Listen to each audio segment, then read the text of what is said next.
In the long line of Annapurna Interactive's established catalog of titles, Neon White, Angel Matrix's first-person action game, makes itself known via a chaotic mashup of gunplay, platforming, and anime, one that seems destined to live well beyond its initial release. While it's easy to say that a game is more than the sum of its parts, I don't believe that really expresses the magnitude of Neon White's success in doing so. Combining different ideas is tricky. You can always run the risk of stretching everything thin. It depends on so many factors, all things considered, but as great as an original concoction can be, conviction can be even better. For every wild new brew, you could always maintain that focus instead. And Neon White, well, let's cut to the chase. Neon White is a polished demonstration of conviction to a honed, focused vision that both serves its audience confidently and builds an inviting entryway for newcomers to its field. It doesn't just open the door, it kicks it down with a snarky grin on its face and a gun in its hand, practically demanding your notice. And I don't think it'll be forgotten even as 2022 winds down. Neon White is a game that knows exactly what it's doing. From square one, its AMV-esque animated intro screams for attention, introducing the player to its literally colorful cast of characters, sinners plucked from hell to do God's dirty work. Behind the early 2000s anime pastiche covering its narrative and the propulsive drum and bass soundtrack from Machine Girl that floods each stage with urgency, Neon White relishes in its chaotic brew of ideas.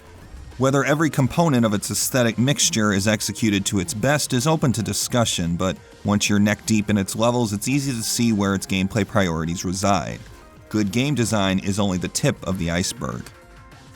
Your typical Neon White stage has you running to the finish while destroying all of the demons along the way. A simple enough concept, but the tools at your disposal are more than just projectile weaponry. The colored cards that scatter the levels have two specific purposes: basic ammunition for your weapons, and additional movement tech. You can shoot with different firearms depending on which card you grab, easily eliminating demons, but you can also discard the card entirely to get a special ability to get around. For example, the handgun offers weak but precise shots with decent ammunition count, but discarding the card gives you a double jump to reach higher or further platforms. From a fast dash from a rifle to a downward stomp with an SMG, each card has a movement-based utility to it, building the player's mobility options. Neon White's approach to level design is tailor-made to these dual-purpose mechanics, building expansive stages around not just the moves themselves, but the split-second decision-making that the player must deal with to keep their momentum going. Even on a first-time run of a level, it's almost impossible to avoid that flow state. You see the card, you know it's coming, you use it and keep pushing forward. When levels and their quirks are so readable, even at such a fast pace, you're bound to achieve that zen-like condition of moving through a stage without any second guessing. It's instinct, the vibe you feel when you're blasting through heaven like the speed demon you are. But this isn't Neon White's true goal, because for a game with rapid-fire mechanics and easy-to-read level design, Neon White is a very contemplative game. And I mean shockingly contemplative. It turns that instinct completely on its head, opening up a grand microcosm of study, the kind of in-depth level progression and field perspective that only one group of people can really fully embrace. I don't even need to say who, do I? Yes, Neon White is a speedrunner's paradise. It's all about beating times, finding shortcuts, and exploiting them far beyond what even the developers themselves can match. It wants the player to examine levels from every angle, finding the hidden paths that can trim off the smallest moments of your time, then progressing through them with pitch-perfect accuracy. It's about moving faster, thinking clearer, and above all, getting better. And this is a clear equation. Speedrunning has become an extremely popular field for the video game crowd these days, with many outlets dedicating their entire existence towards completing games as fast as they can. They find tricks and exploits, unearth new progression routes that can change the expectations of a run entirely. What? Are you fucking with me right now? But I've spent a lot of time trying to get into speedrunning. A lot of time. More time than I feel was worth it. And admittedly, it never managed to click. Sure, it's nice seeing someone bypass hours of typical progress with a well-timed jump, but it never impressed me. Not enough for me to care anyway.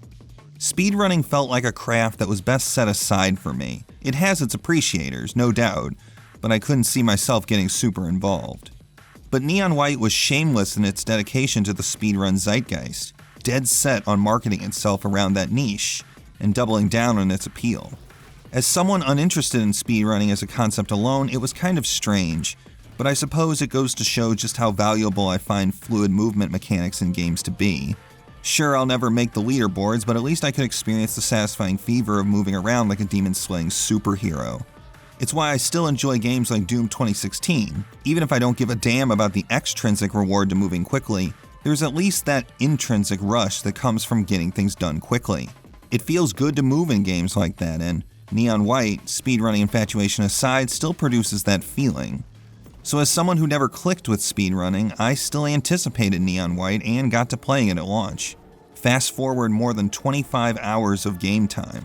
I look back at how much footage I captured of Neon White, gigabytes and gigabytes of video data collected, and so much of the footage was just me playing the same level over and over again, trying to beat the times on the leaderboards. Hours on a single level. A single goddamn level. So yeah, it all clicked then. Despite all of the factors that pushed me away from speedrunning in the past, Neon White made it clear as day of what powers its design goal, of why it's so dedicated to appeal to speedrunners, and how it shines a spotlight on what makes this strange little craft so captivating to so many people. Remember what I said earlier about this game being contemplative, encouraging players to examine the stages from every angle? Well, that's a part of Neon White's mantra.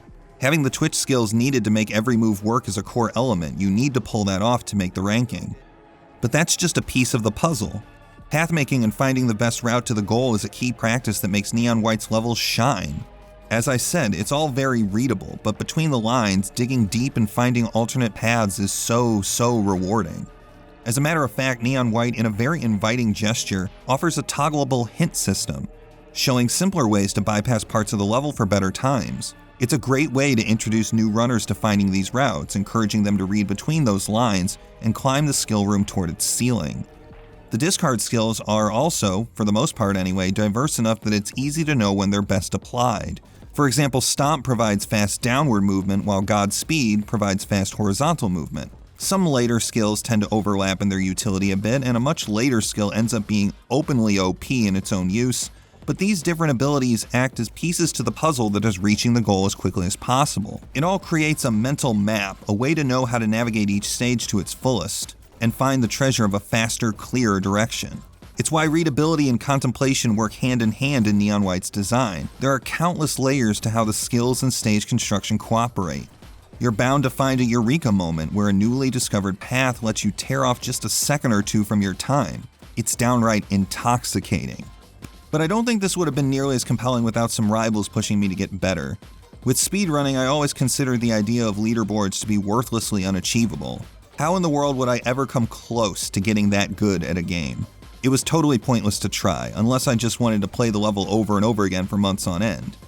Yet, that's what ended up happening. Not for months, mind you, but I did replay levels solely to climb up the leaderboards. But interestingly enough, it wasn't the global ones that I aimed for. It was my friends' scores.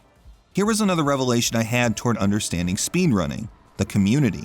Even if the top scores weren't attainable against randos, I was still able to foster a sense of rivalry between other players who I knew more personally.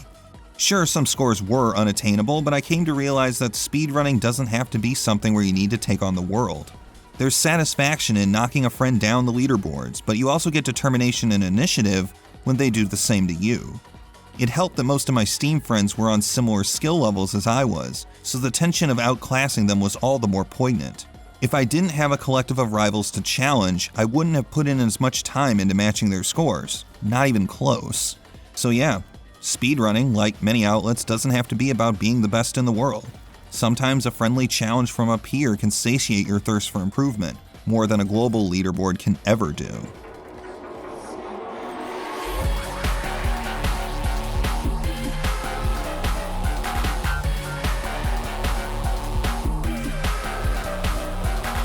Even with Neon White's campaign complete, I still can't call myself a speedrunner. It's still a craft that, while understandable in its appeal, isn't something I can see myself pursuing to the lengths so many others do. You won't see me live streaming my personal bests on Twitch, for what it's worth. But Neon White really did make that appeal more approachable. The mechanics and systems in place created a structure where the skill ceiling didn't feel unreachable. It still was, in a way, but it didn't feel that way. But it wasn't just the simple but versatile mechanics themselves that drove me to addictively chase times on the leaderboards. The avid community of like-skilled players definitely gave me the push I needed to figure everything out and see what speedrunning was all about. When you're all in the same boat, you don't feel like the world is the sole obstacle. Even just a handful of peers can inadvertently encourage you to get better, beating each other's times and creating friendly rivalries in the process. So, if you were like me and couldn't fully wrap your head around chasing personal bests in the wild world of speedrunning, Neon White just might be the tipping point for you. You might cave. You might end up playing the same level over and over again simply to carve half a second off your time. And maybe, like me, you'll end up loving the hell out of it. Godspeed, Neons.